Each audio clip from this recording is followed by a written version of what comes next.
मला या निमित्ताने सांगायचंय की विशेषतः ज्याचा उल्लेख पालकमंत्री महोदयांनी केला, मी अमरीश भाई तुम्हाला हे सांगू इच्छितो, या शिरपूरला, या तालुक्याला तुमच्यासारखा पालक मिळाल्यानंतर दुसऱ्या पालकाची आवश्यकता काय आहे?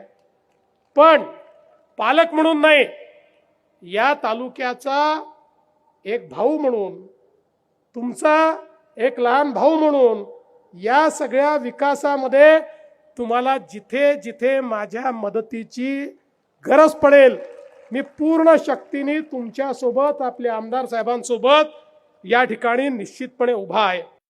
मला सांगताना एक गोष्ट अजून सांगावीशी वाटते. आपण धुळे जिल्ह्याला आकांक्षी जिल्ह्यामध्ये समाविष्ट केलं आणि मला सांगताना आनंद वाटतो की गेल्या 1.5 वर्षामध्ये या धुळे जिल्ह्यामध्ये, जयकुमार भाऊ तुम्ही सांगायचं विसरले, 40,000 कोटी रुपयाची इन्व्हेस्टमेंट आपण आणलेली आहे. 40,000 कोटी रुपयाची. आता धुळे मागास राहणार नाही. ज्या पद्धतीनं औद्योगिक इन्व्हेस्टमेंट ही या ठिकाणी येते आहे, मला असं वाटतं की त्यामुळे खूप मोठ्या प्रमाणात. सबस्क्राइब करा, बेल आयकॉनचे बटन दाबा, सोबत शेअर करायला विसरू नका.